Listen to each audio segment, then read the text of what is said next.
Fairy Tale by Stephen King. A boy helps a mysterious old man in the neighborhood and discovers that the old man has a shed on his property that contains a well that leads down into a secret world, and that's where most of the story takes place, as the boy gets lost in this mystical fairy tale world that Stephen King has created. I've read a lot of Stephen King novels, and his books can either be great or terrible and everywhere in between. Like, it's an even spread, I think, across the rating spectrum of books. So picking up a new Stephen King book is an adventure because I just have no idea where I'm going to end up placing it. Typically where a Stephen King book goes bad for me is when it starts to get weird. Like, I'm with it in the beginning when things are normal, and then it does a weird little twist, and then it loses me.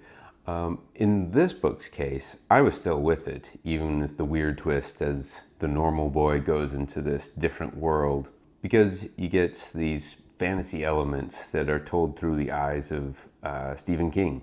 The fairy tale sort of tropes reimagined in the Stephen King style. The main downside to this coming from Stephen King is he throws in a lot of sexual and scatological references, neither of which are particularly helpful, I think, in this story. But the themes of this story are good enough to where I found that the whole book was pretty engaging. Like, I wanted to keep reading. I wanted to figure out what happened next. The main issue that I had with this book in particular is that none of the themes of good and evil, which I think are very interesting, I just didn't think they were particularly well developed in the story. I think Stephen King was going for the idea that we all have good natures and evil natures, and we have to choose good, and there's always the option of choosing bad, and no one's immune from that. But overall, I felt like I was reading whatever Stephen King happened to be thinking about that day. Which in Stephen King's case isn't a terrible thing, because he's an interesting guy, and on a given day, he's thinking about something that's at least fairly interesting. So,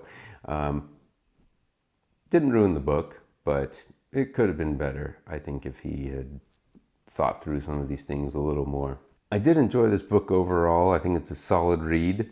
I just don't think it's going to be particularly memorable in a year or so, and I find no reason to go back and reread any of it. Still, a solid work from Stephen King. I'll give it 3.5 stars.